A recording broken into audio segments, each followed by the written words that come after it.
Baik, saudara-saudara, selamat siang. Selamat siang, Ibu. Selamat siang. Bu. Selamat siang, Ibu. Selamat siang, Ibu. Ya, kita mulai aja ya. Kita mulai ya. Ya, Ibu. Siap. Selamat siang. Selamat siang, Ibu. Selamat siang. Oke. Kita mulai dengan materi dari etika profesi ya. Etika dan profesi hukum. Kita sudah bisa mulai? Bisa, Ibu, bisa. Kita mulai aja ya. Bisa, Ibu. Ya, Ibu. Bisa, Ibu. Lihat waktu. Kita mulai materi pertama.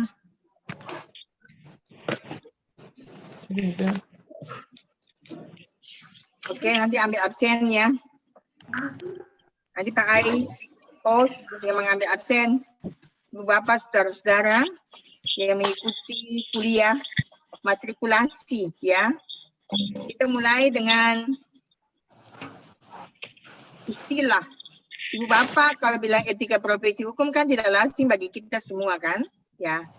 Semua ini Ibu Bapak yang saudara-saudara mengikuti kuliah itu semua status S1 ya. Barangkali juga ada S2 di jurusan lain, bagian lain juga masih mau menempuh studi pada S2 barangkali ya.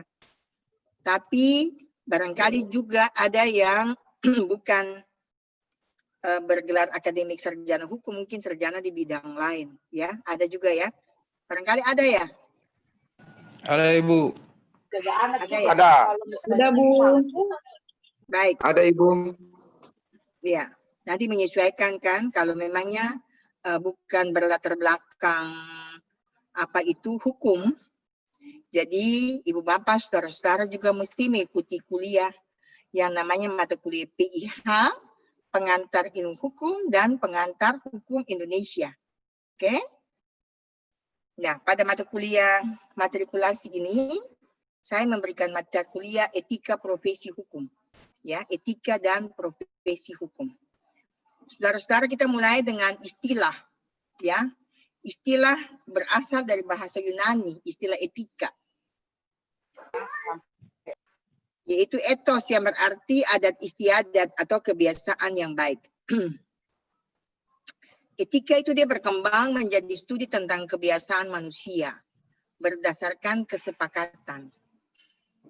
Ibu Bapak, saudara-saudara perhatikan, etika dia berkembang menjadi studi tentang kebiasaan. Mengapa kebiasaan nanti dijelaskan ya. Kebiasaan manusia berdasarkan kesepakatan menurut ruang dan waktu yang berbeda. Yang menggambarkan perangai manusia dalam kehidupan pada umumnya.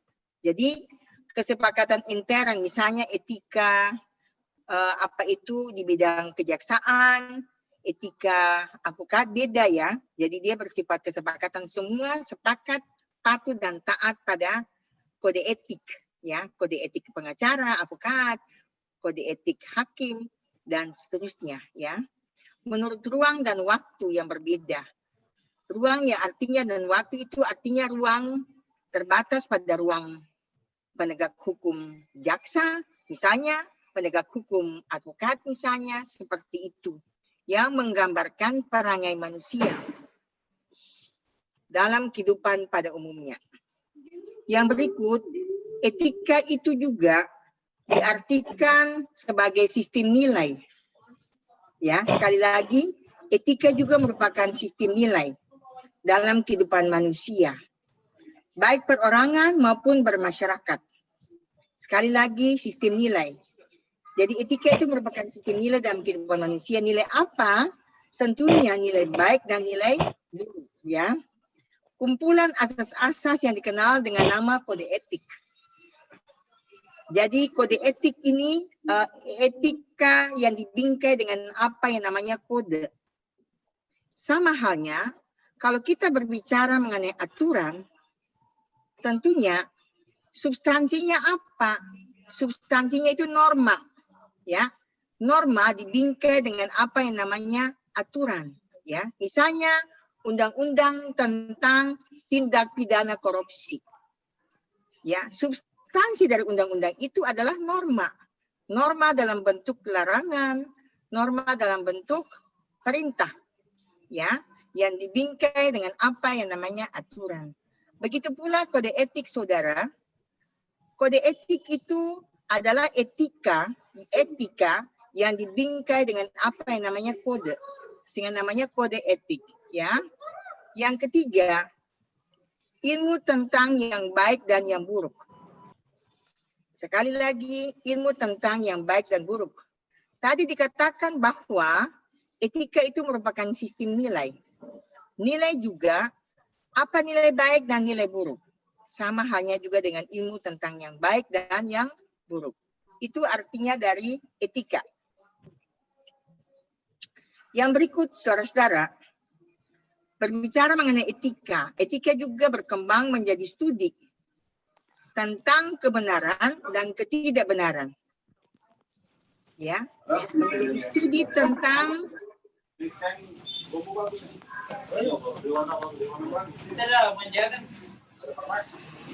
saya bicara bisa jelas dengar? Bisa, Dengar, Ibu. Bisa, Ibu. Jelas, Ibu. Jelas, Ibu. Jelas, Jadi Ibu. studi tentang kebenaran dan ketidakbenaran berdasarkan kodrat yang diwujudkan melalui kehendak manusia. Penggunaan kata etika, ya, samping itu ada juga yang namanya etiket, ya. Biasanya dicampur adukan antara etika dan etiket, ya. Kedua istilah tersebut terdapat perbedaan. Beda antara etika dan etiket, ya, yang sangat mendasar walaupun ada persamaannya. Etiket itu diwujudkan dalam perilaku.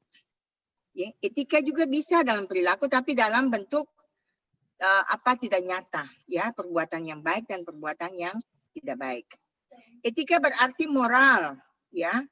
Kalau etiket itu berarti sopan santun atau tata krama. Jadi kalau kita berbicara mengenai etika, berarti kita juga berbicara mengenai moral. Ibu bapak, saudara-saudara, kita berbicara mengenai moral, ya. Ibu bapak, saudara-saudara masih ingatkah pada kuliah S1 diberikan materi mengenai norma sopan santun, norma kebiasaan, ya, norma hukum, ya, norma agama. Nah, oleh karena itu norma sopan santun, norma kesusilaan, norma agama ada kaitannya juga dengan etika. Bagaimana norma hukum bisa berjalan dengan baik, ditopang dengan apa yang namanya norma kebiasaan, norma sopan santun, norma kesusilaan, ya. Norma atau kaidah itu sama, hanya istilahnya berbeda saja, tapi sama pengertiannya. Norma atau kaidah, dia berisikan perintah dan juga dia berisikan larangan. Bahkan norma itu berisikan dispensasi, izin dan dispensasi, ya. Bukan hanya perintah dan larangan saja, tetapi juga izin dan dispensasi. Baik etika maupun etiket mengatur mengenai perilaku manusia secara normatif. Jadi mengatur secara normatif, artinya memberikan norma. Norma apa? Norma perilaku manusia.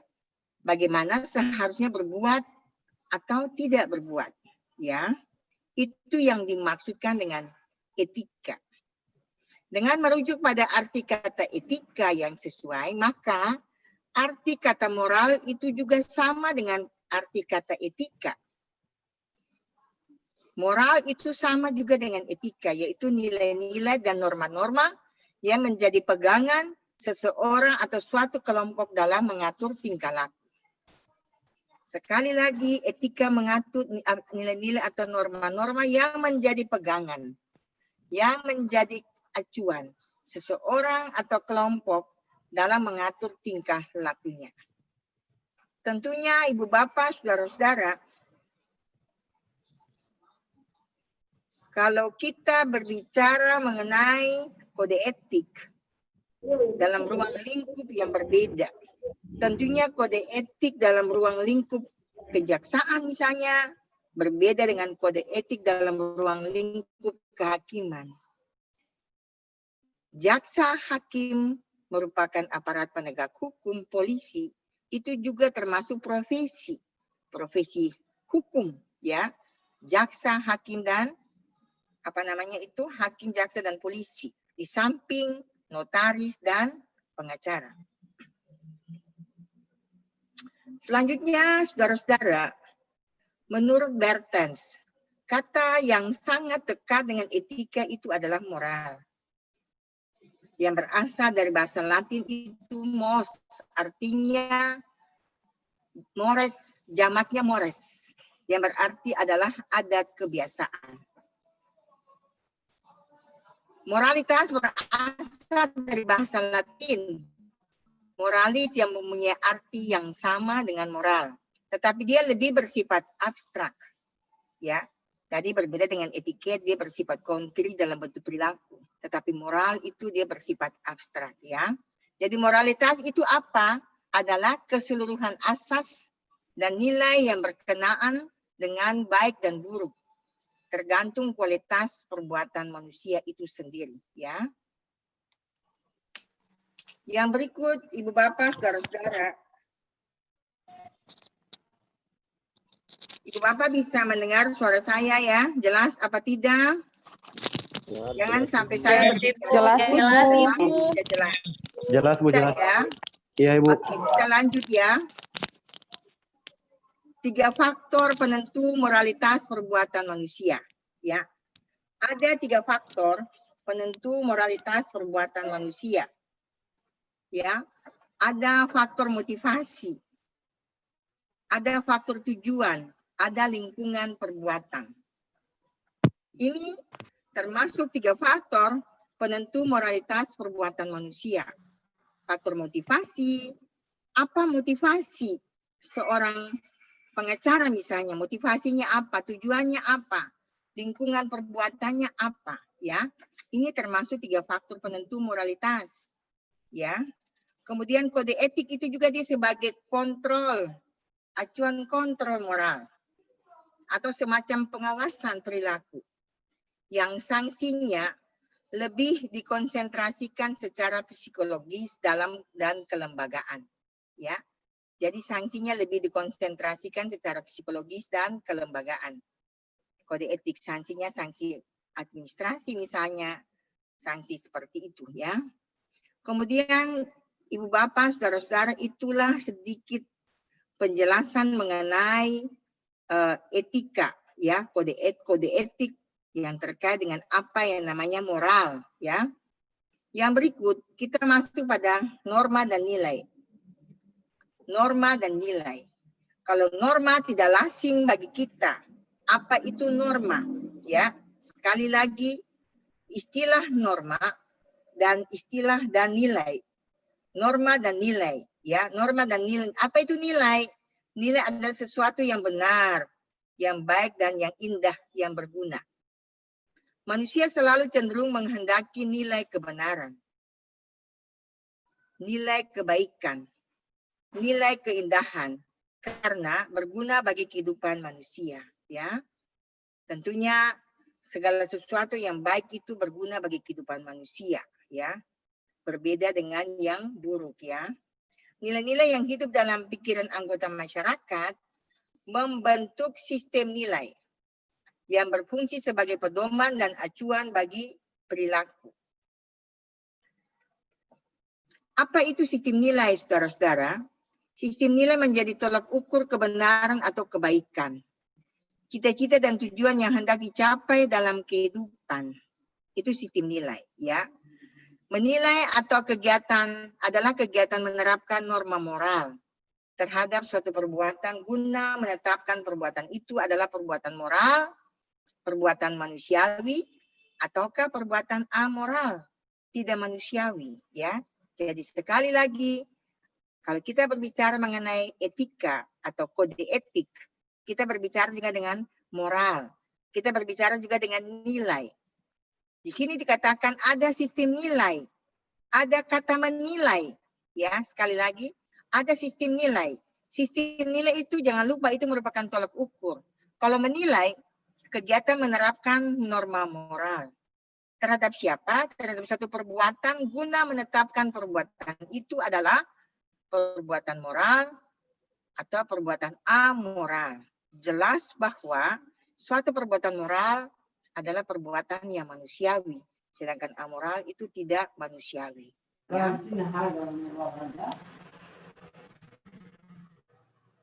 Norma moral.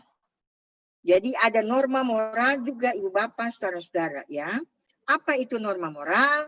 Adalah aturan, patokan, ukuran manusiawi untuk mempertimbangkan perbuatan itu adalah benar atau salah, baik atau buruk, bermanfaat bagi atau merugikan diri sendiri atau orang lain. Ya, ini nanti mengarah kepada profesi hukum, Ibu Bapak, saudara-saudara. Profesi hukum ada 5 tentunya. Bagaimanakah penilaian saudara-saudara terhadap seseorang di bidang penegakan hukum misalnya, ya, itu terkait dengan saudara menilai kegiatan seseorang itu menerapkan norma moral terhadap suatu perbuatan. Itu adalah perbuatan itu baik ataukah bermoral ataukah tidak baik atau amoral, ya. Kemudian berikutnya saudara-saudara,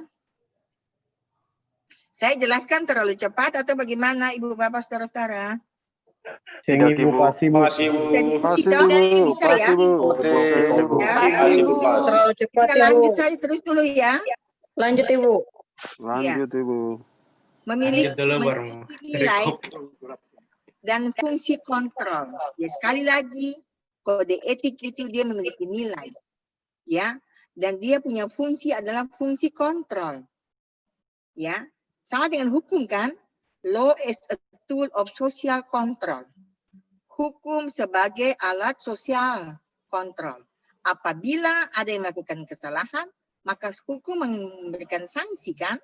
Sama halnya kode etik juga demikian, saudara. Dia punya fungsi adalah sebagai kontrol, ya, fungsi kontrol melalui kode etik.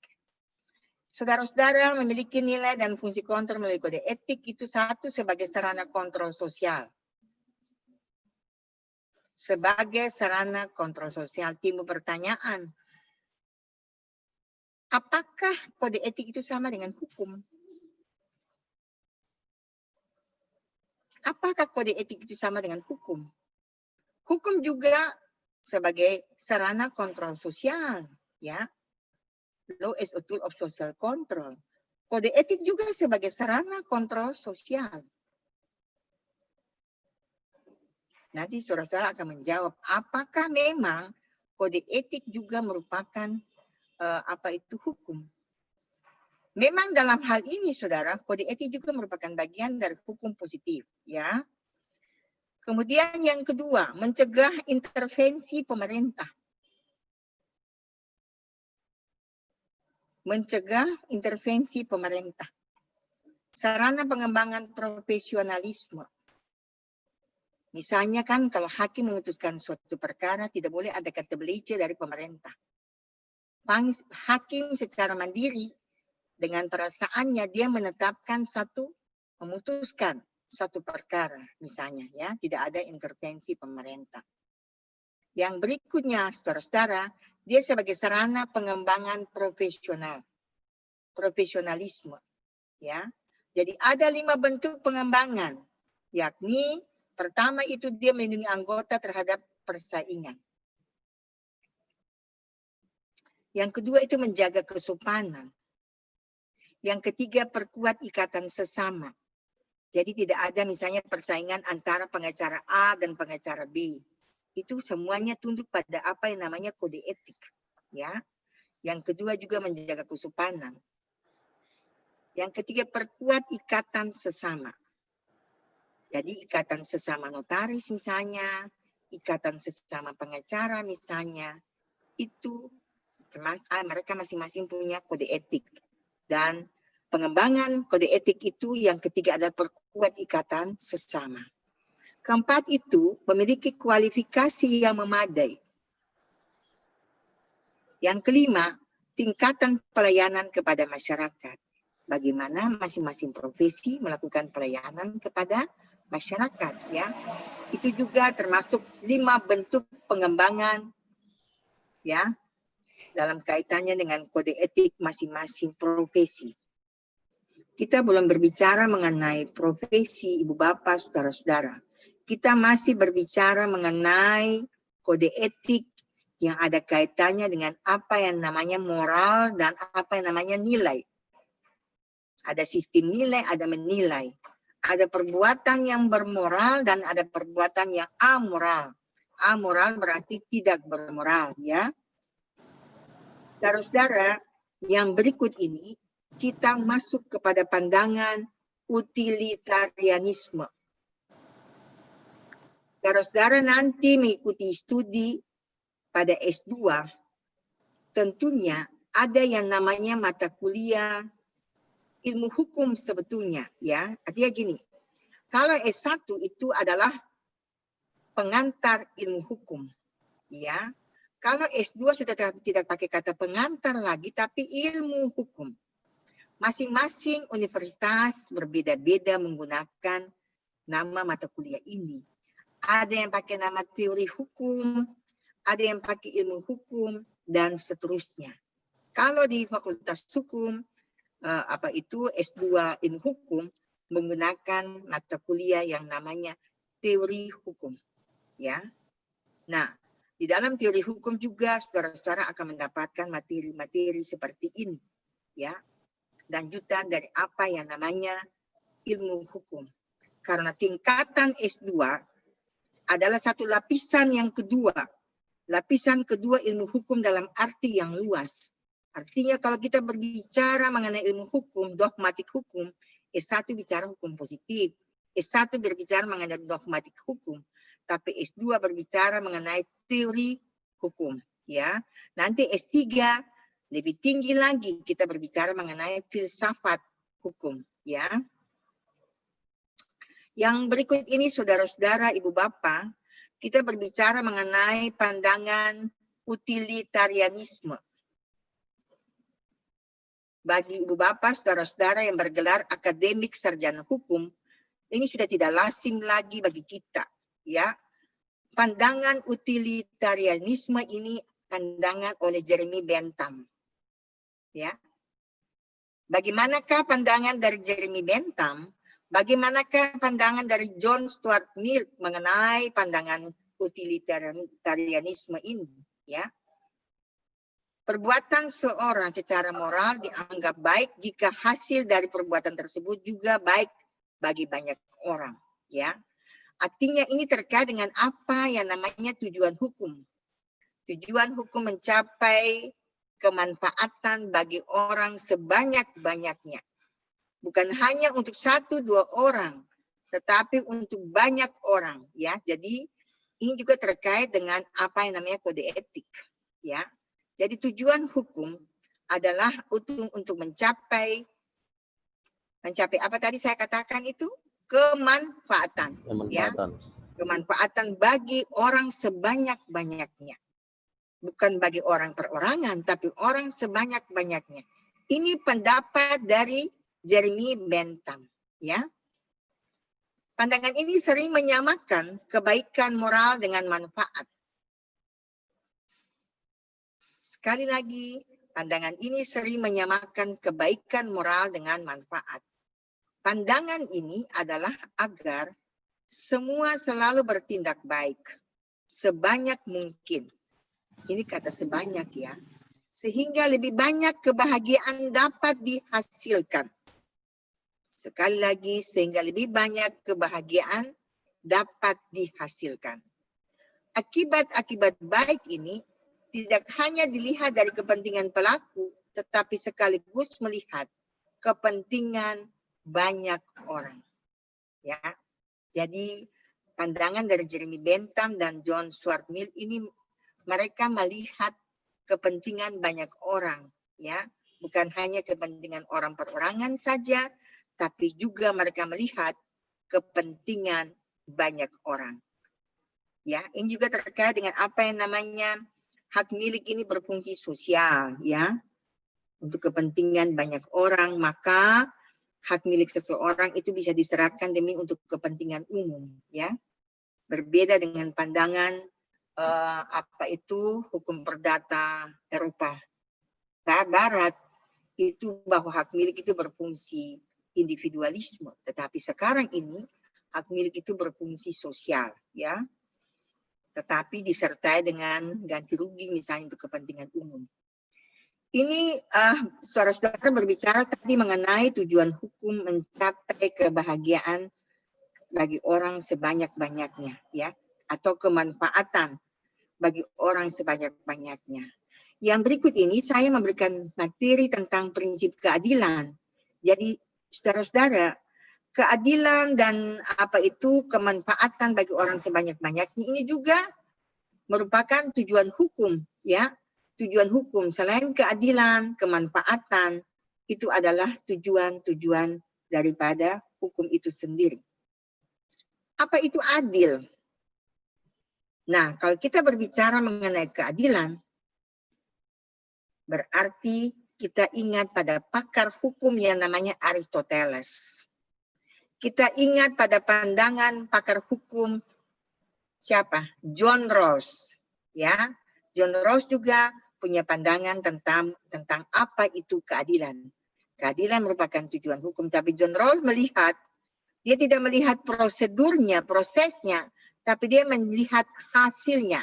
Kalau saudara-saudara, ibu bapak mau memakai teori keadilan oleh John Rawls itu apabila terkait dengan hubungan hukum dalam bentuk hubungan hukum perjanjian atau dalam hubungan kontraktual. Kenapa saya katakan seperti ini? Nanti saudara-saudara dalam penulisan sebuah tesis harus memakai apa yang namanya kerangka teori. Ya, kalau memang mengemukakan masalah yang dikemukakan itu minimal dua masalah untuk sebuah tesis, bukan hanya memakai aturan-aturan atau asas-asas saja, tapi saudara-saudara juga menggunakan teori yang tepat. Teori yang tepat untuk bisa menjawab masalah yang dikemukakan, ya. Jadi menganalisis dengan menggunakan teori yang tepat. Kalau saudara-saudara mempermasalahkan tentang keadilan, tentunya memakai teori keadilan, ya. Sekali lagi menggunakan teori keadilan.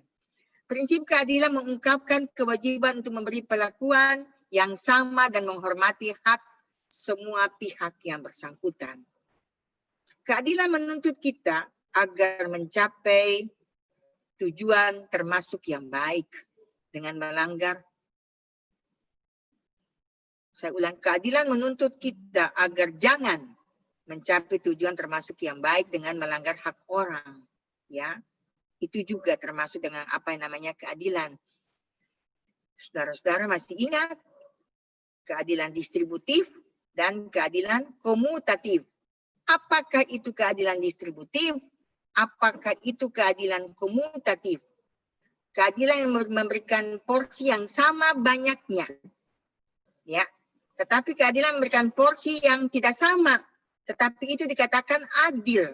Itu terkait juga dengan namanya prinsip keadilan, ya. Itu saudara-saudara berbicara mengenai pandangan Jeremy Bentham dan tentang keadilan. Tentunya kalau kita berbicara mengenai tujuan hukum, dua-dua ini tidak bisa tercapai sekaligus, ya. Sekali lagi, kepastian hukum, tujuan kepastian hukum, tujuan keadilan, dan tujuan kemanfaatan sebanyak-banyaknya, itu tiga-tiga tidak bisa tercapai secara sekaligus. Tetapi manakah yang diprioritas, manakah yang diutamakan, ya, terkait dengan tujuan hukum itu sendiri. Kita lanjut. Sekarang kita masuk pada klasifikasi hukum moral. Ya. Hukum moral ini hukum kodrat yang berasal dari kodrat manusia. Ya. Yang kedua adalah hukum wahyu. Apa itu hukum wahyu? Hukum yang berasal dari Tuhan. Ketiga, hukum manusia. Dia berasal dari kekuasaan. Jelaskan bahwa hukum manusia itu berasal dari kekuasaan. Sedangkan hukum wahyu itu berasal dari Tuhan. Hukum kodrat itu berasal dari kodrat manusia.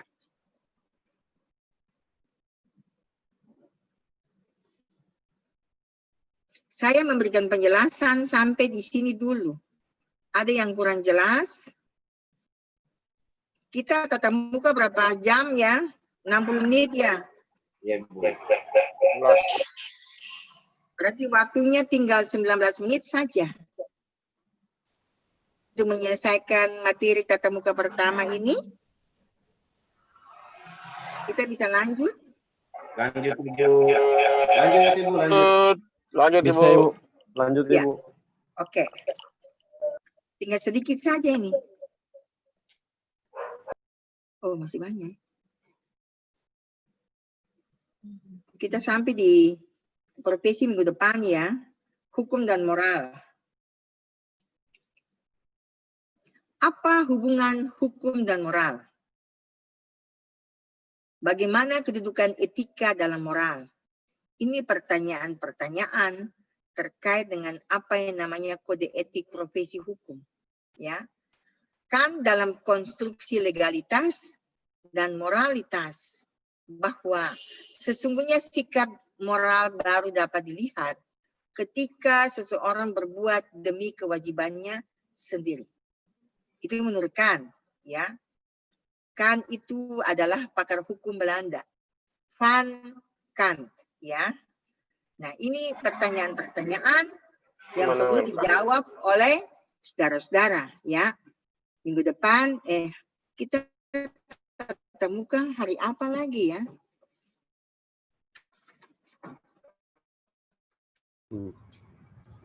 Temukan hari apa lagi? Sekolah ya.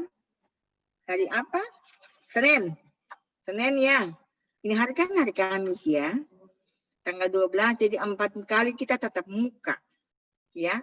Saya harap Ibu Bapak, saudara-saudara persiapkan jawaban ini. Ya. Di manakah hubungan antara hukum dan moral? Ya. Bagaimana kedudukan etika di dalam moral?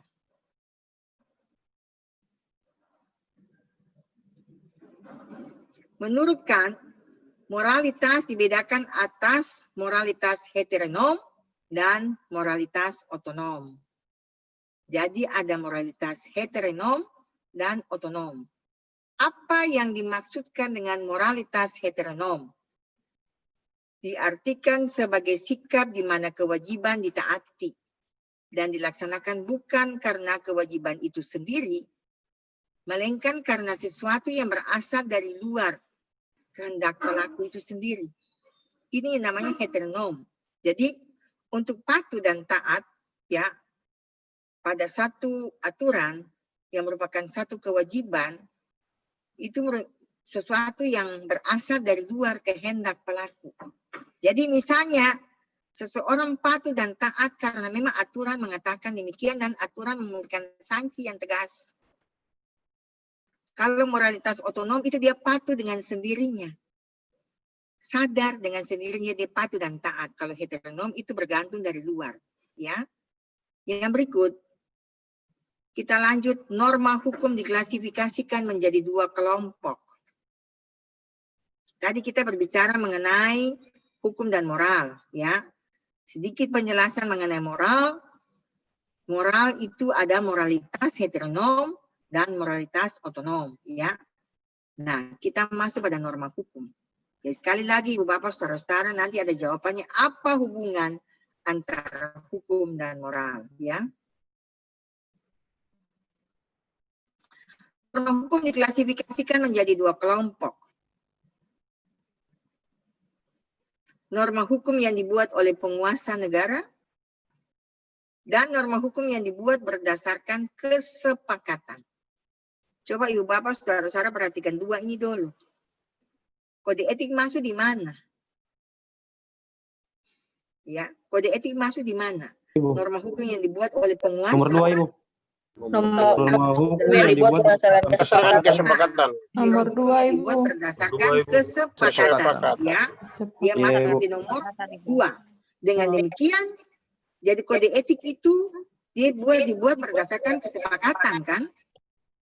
Jadi seseorang dia masuk pada profesi tertentu, dia sepakat. Berarti dia sepakat dan dia akan tunduk pada kode etik yang telah dibuat ya secara bersama-sama berdasarkan kesepakatan. Tapi norma hukum yang dibuat oleh penguasa negara itu adalah termasuk di dalamnya adalah perundang-undangan oleh pembentuk undang-undang. Ya. Nah, kalau dikatakan perundang-undangan, tentunya berbagai undang-undang. Tapi kalau peraturan perundang-undangan, berarti Undang-Undang Dasar 1945 sampai di bawah tata urutan peraturan perundang-undangan. Ada peraturan pemerintah, ada undang-undang dulu, ada peraturan pemerintah dan seterusnya sampai dengan peraturan daerah, peraturan provinsi kabupaten, ya. Jadi Ibu Bapak perhatikan bahwa yang dimaksudkan dengan perundang-undangan itu ada beda dengan peraturan perundang-undangan. Perundang-undangan itu hanya undang-undang dan undang-undang saja, ya. Kalau peraturan perundang-undangan itu ada undang-undang, ada peraturan pemerintah dan seterusnya ke bawah. Ini terkait dengan tata urutan peraturan perundang-undangan, ya. Kemudian norma hukum yang dibuat oleh penguasa negara, jurisprudensi oleh hakim. Timbul pertanyaan, mengapa jurisprudensi oleh hakim termasuk norma hukum yang dibuat oleh penguasa negara? Mengapakah jurisprudensi itu termasuk juga sebagai norma hukum? Apa itu jurisprudensi? Tentunya jurisprudensi itu adalah putusan hakim ya. Dan apabila kalau tidak ada. dengar suara saya,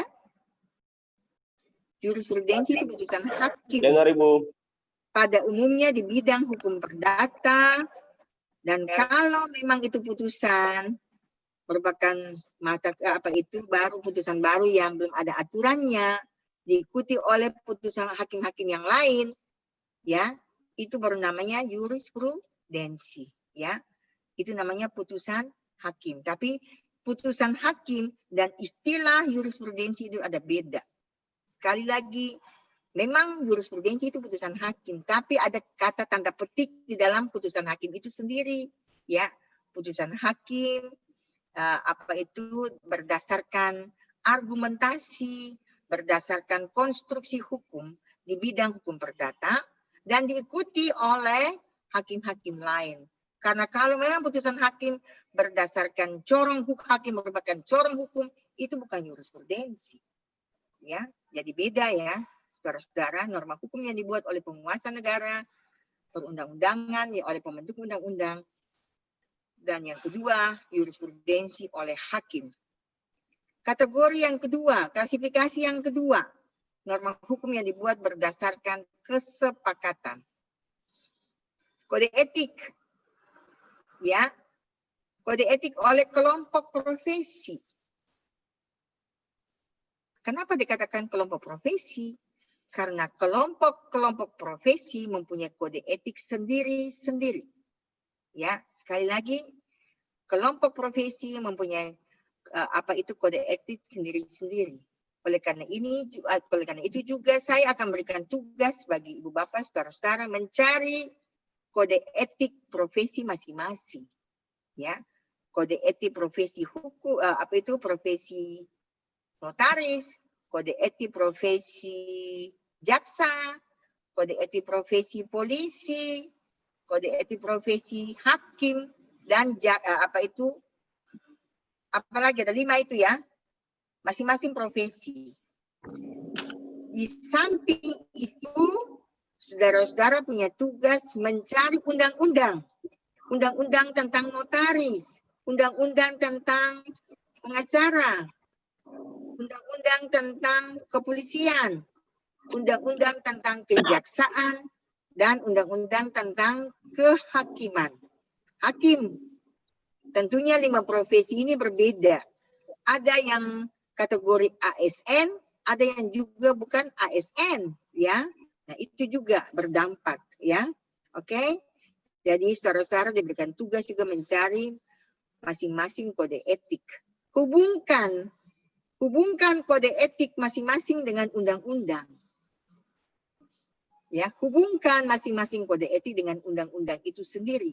Bagaimanakah kode etik kehakiman misalnya dengan undang-undang kekuasaan kehakiman, ya. Bagaimanakah kode etik kejaksaan misalnya dikaitkan dengan undang-undang kejaksaan. Ini tugas. Ya. Jadi Ibu Bapak nanti perhatikan satu ketika Ibu Bapak akan mendapatkan jawaban bahwa ada hubungan antara kode etik dan undang-undang. Ada hubungan antara kode etik dan hukum. Ya, kalau kita berbicara mengenai undang-undang, berarti kita berbicara mengenai hukum. Nah, yang berikut, anggaran dasar oleh organisasi kemasyarakatan. Jelas toh ada anggaran dasar ya, dibuat berdasarkan kesepakatan juga ya. Kebiasaan oleh masyarakat, saudara-saudara. Kebiasaan atau adat istiadat oleh masyarakat yang dibuat itu secara kesepakatan. Itu juga norma hukum yang dibuat berdasarkan kesepakatan. Hukum agama oleh tokoh-tokoh agama atau majelis ulama. Ya, itu juga termasuk dalam kategori norma hukum yang dibuat berdasarkan kesepakatan antara tokoh-tokoh agama atau majelis ulama. Ya.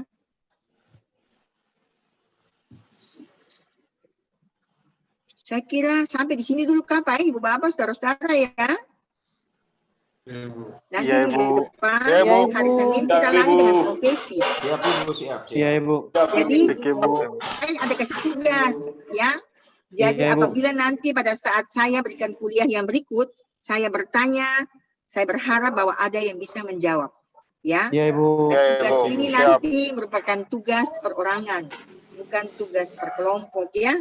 Nah, Ya, karena Ibu. kita tidak tatap muka, nanti tugas perorangan saja. Ya, saudara-saudara silakan membaca ya. Dan tadi ada tugas satu lagi apa? Hukum dan moral kan? Apa hubungan antara hukum dan moral? Gimana kedudukan etika di dalam moral itu sendiri? Ada dua tugas loh. Ya, ada dua tugas. Ya, hubungan antara kode etik dan hukum. Sekali lagi hubungan antara kode etik dan hukum. Ya, dalam hal ini kode etik masing-masing profesi hukum, ya, gitu ya. Dalam hal ini, bagaimana hubungan antara hukum dan moral? Apakah bisa di dalamnya moral itu kita berbicara mengenai kode etik juga? Silakan saudara-saudara nanti menjawab, ya. Bagaimana kedudukan etika di dalam moral itu juga merupakan tugas. Jadi ada 3 tugas. Saya kira cukup sekian ya Ibu Bapak, saudara-saudara yang mau bertanya. Tanya, Ibu. Siap, Ibu. Pasti. Pas ya. Jadi minggu depan kita lanjut dengan profesi ya.